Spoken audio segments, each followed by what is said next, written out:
قال أحد الصالحين: إذا أردت أن تدعو الله فلم يعطك، وقفت على باب الله، قلت يا رب ارزقني، لم ترزق.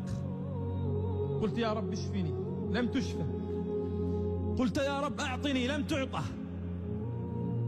إذا سألت الله فلم يعطك، فقف على بابه وابكي كما يبكي الصبي الصغير. الصبي الصغير أيها الكرام لو وقف عند والده وطلب من والده أن يشتري له حاجة أو أن يعطيه حاجة، ورفض الوالد أن يعطيه، هل يسكت الطفل؟ لا، يمسك بثياب والده ويبكي ويصرخ بأعلى صوته، ولا يسكت ولا يهدأ إلا إذا أعطاه والده حاجته. قال: إذا سألت الله فلم يعطك، لا تهرب من باب الله، لا تهرب. إذا سألت الله فلم يعطك، فقف على بابه وابكي كما يبكي الصبي الصغير، ولا تغادر باب الله إلا وقد أعطاك الله حاجتك. لما ابتلى الله عبدا له من الصالحين، ماذا قال الله لملائكته؟ قال الله عز وجل لملائكته: لقد ابتليت عبدي لأجل أن أسمع صوته. قد يغيب صوتك عن السماء، فلا يعيده الله لك إلا بالابتلاء. بعض الرجوع إلى الله لا يأتي إلا بالابتلاء. أرأيت والدا يضرب ولده كرها؟ لا والله، وإنما يضربه ليعلمه في الحياة. يضربه لأنه يحبه، نعم هو يحبه، ولأنه يحبه يضربه. أيها الكرام، الله عز وجل لا يبتلي عبده المؤمن إلا لأنه يحبه. قال: ابتليت عبدي لأجل أن أسمع صوته. متى آخر مرة سمع الله أصواتنا؟ متى آخر مرة سمع الله دلنا بين يديه؟ متى آخر مرة وقفنا في الثلث الأخير نبكي بين يدي الله ونحن ننادي يا الله؟ متى؟ قال: ابتليت عبدي لأجل أن أسمع صوته. أيها الكرام، كم من الناس يقفون على باب الله لكنهم لا يجدون حوائجهم فيهربون. أيها الحبيب، أنت حينما تطلب من الله أنت لا تطلب من غني ولا من ملك من ملوك الدنيا، ولا وزير من وزراء الدنيا، ولا غني من أغنياء الدنيا. أنت حينما تقف لتطلب من الله أنت تطلب من ملك الملوك. فتأدب، فأنت في حضرة الملك. تأدب، أنت في حضرة ملك الملوك. فإن لم يعطك الآن سيعطيك بعدها، إن لم يعطك اليوم سيعطيك غدا، إن لم يعطيك غدا سيعطيك بعد غد.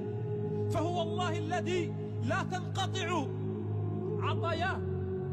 فأنت حينما تقول يا رب، هذا الدعاء يرحل إلى السماء بالرجاء. تقول يا رب، أنت ترجو تقول يا رب، فهذا الدعاء يرحل إلى السماء بالرجاء، فلا يعود إليك إلا بالعطاء. والله عز وجل إذا أعطى أدهش. الناس تعطيك على مضض، الناس تعطيك على مضض وعلى كره. جرب اطلب من صاحبك أو اطلب من الناس حاجة، سيعطونك مرة مرتين، لكنهم لن يعطيك أكثر من ذلك. ومن يطيق اليوم أن يعطي الآخر؟ من يطيق اليوم أن يعطي صاحبه أو أن يعطي أخيه؟ من؟ فكلنا أصحاب حوائج، كلنا ضاقت من الدنيا. أول ما يصيبك الابتلاء تقول من سيعينني؟ تذهب فتبحث من يعينك فلا تجد.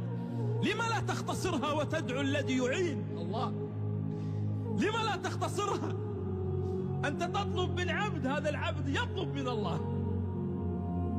أمن يجيب المضطر إذا دعاه إنه الله. فإذا وقفت على باب الله فلم يعطك لا تهرب من باب الله، لأنه يحبك.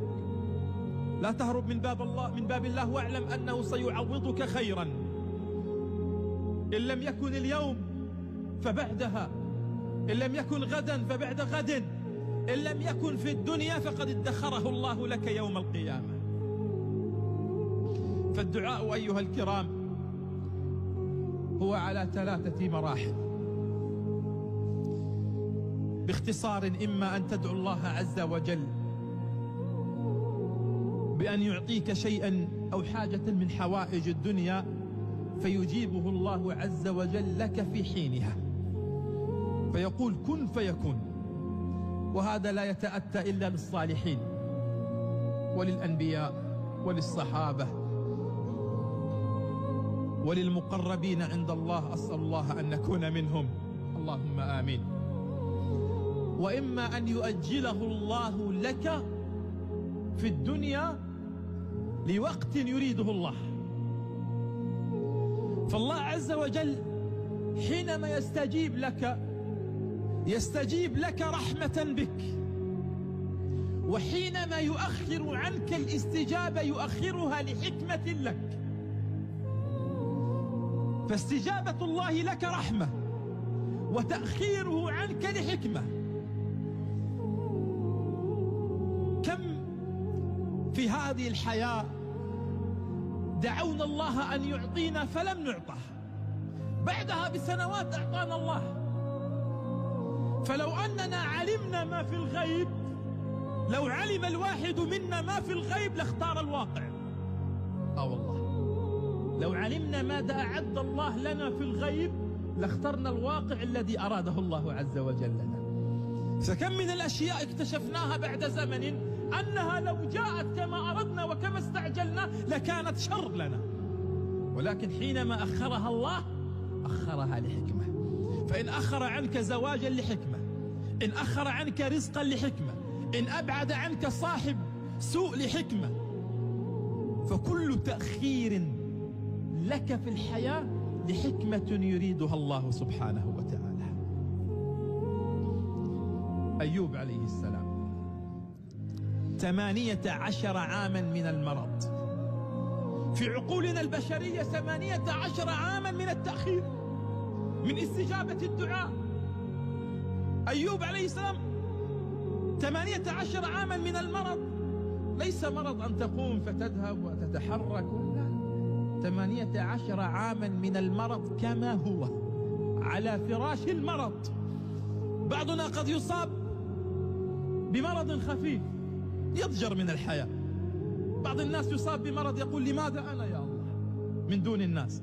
بعضنا يصاب بوخزة إبرة أو بشوكة تضيق في وجهه الدنيا. 18 عاما من المرض، حتى أن الناس تخلوا عن زيارة أيوب. لما؟ لأنهم ملوا. قد يزورك صاحبك وأنت مريض مرة مرتين 3 شهر شهرين، لكن من يطيق أن يبقى معك 18 عاما وأنت مريض؟ فالناس ملوا من زيارة أيوب، لم يبقى معه إلا زوجته. وعند المحن تظهر المعادن، لا تظهر معادن الناس بالأقوال، لا تظهر معادن الناس بالكلام. قد ترى من حولك 1,000,000 شخص، لكن عند المحن لا تجد شخص واحد.